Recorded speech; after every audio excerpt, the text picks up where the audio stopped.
যে কোটার চেয়ে বড় একটা ক্যান্সার, সেটা হচ্ছে এনটিআরসির পরিবর্তে ম্যানেজিং কমিটির মাধ্যমে শিক্ষক নিয়োগ করা। এনটিআরসির পরিবর্তে যে ম্যানেজিং কমিটির মাধ্যমে শিক্ষক নিয়োগ যে প্রক্রিয়া, সেই প্রক্রিয়ার প্রতিবাদে এবং সমসাময়িক রাজনৈতিক পরিস্থিতি নিয়ে আজকের এই সংবাদ সম্মেলনে উপস্থিত ছাত্র অধিকার পরিষদের বিপ্লবী সাধারণ সম্পাদক সহ যারা উপস্থিত হয়েছেন তাদেরকেও ধন্যবাদ জানাই। আমরা শুনেছি যে শিক্ষা মন্ত্রণালয় যারাই দায়িত্ব নেয় তারা সুস্থ হয়ে ঢুকলেও তারা অসুস্থ হয়ে দাঁড়ায়। আমরা দেখেছি যে অন্তর্বর্তীকালীন সময়ে শিক্ষা উপদেষ্টা ছিলেন সিআর আবরার, যখন মাইলস্টোনে একটা বিমান দুর্ঘটনা হলো, কাছাকাছি প্রায় 40-এর উপরে শিক্ষার্থীরা নিহত হলেন, সেই সময় আমরা দেখতে পেয়েছি দেশব্যাপী এইচএসসি পরীক্ষা নিতে তারা উদ্রেক করেছিলেন, তারা পরীক্ষা নেওয়ার জন্য ব্যস্ততা দেখেছিলেন। একদিকে শিক্ষার্থীদের লাশের হার, অন্যদিকে পরীক্ষা নেওয়া। আর বর্তমান সরকার ক্ষমতা আসার পর আমরা দেখতে পেলাম যখন প্রায় 10 লাখ মানুষ পানিবন্দী, সেই বন্যার সময় আবার এইচএসসি পরীক্ষা নেওয়া। আবার এখন দেখতে পাচ্ছি এক ভয়াবহ অবস্থা।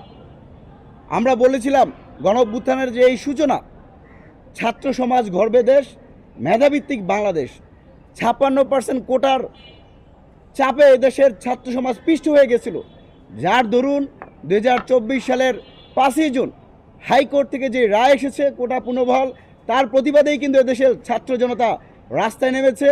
পরবর্তীতে সেই কোটা সংস্কার আন্দোলন থেকে রাষ্ট্র সংস্কার তথা গণঅভ্যুত্থানের সূচনা হয়েছে।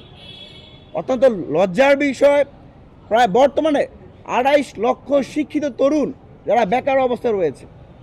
বেশ কিছুদিন আগে আমরা একটা নিয়োগ দেখেছিলাম রেলওয়েতে, মাস্টার্স পড়ুয়ার শিক্ষার্থীরা রেলওয়ের সহকারী ক্লিনার হিসেবে তারা সেখানে আবেদন করছেন, বিভিন্ন জায়গায় অফিসের সহকারী পদে তারা আবেদন করছেন।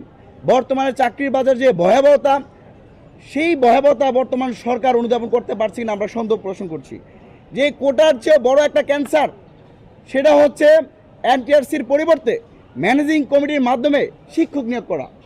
আমরা দেখেছি 2015 সাল থেকে এনটিআরসি এর মধ্য দিয়ে স্বচ্ছ, নিরপেক্ষ এবং যারা মেধাবী তাদেরকেই প্রদান করা হয়।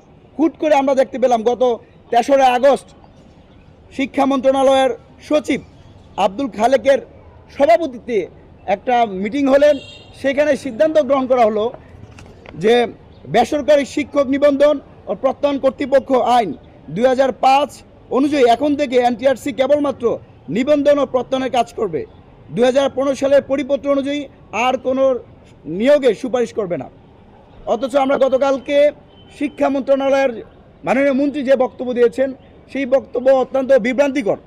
আমরা সরকারের কাছে আহ্বান করেছি, আমরা প্রত্যাশা করেছিলাম যেহেতু একটা বিষয় আলোচনা হয়েছে, তিনি হয়তো ভুল স্বীকার করবেন বা আমাদের প্রাথমিক আলাপ হয়েছে, আমরা এরকম কোনো সিদ্ধান্ত নিতে পারি না।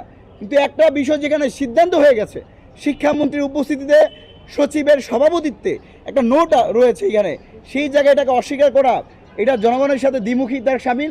আমরা এই ধরনের আচরণ নিন্দা জানাই। একই সাথে এই ধরনের সিদ্ধান্ত যেন ভবিষ্যতে নিতে না পারে সে ব্যাপারে আমরা সরকারকে সতর্ক করতে চাই। নিয়োগ প্রক্রিয়া যদি মামা চাচাদের মধ্য দিয়ে হয়, এখন ম্যানেজিং কমিটি কারা? বর্তমান সরকারে যারা এমপি আছে, এমপির সন্তান, নাতিপুতি অথবা ভাই, বাস্তে, চাচা, তাদেরকে অথবা তার ওয়াইফ, তাদেরকেই কিন্তু ম্যানেজিং কমিটির সভাপতি করা হয়েছে প্রত্যেকটা কলেজে। এই যে তাদের হাতে নিয়োগ দেওয়া মানে কি প্রত্যেকটা নিয়োগের জন্য আবারও সেই 10 লাখ, 20 লাখ, 30 লাখ টাকা দিয়ে চাকরি নেওয়া। এটা আমরা মনে করি কোটার চেয়ে বড় একটা ক্যান্সার। এই ক্যান্সার ছাত্র সমাজ কোনোভাবে মেনে নেবে না।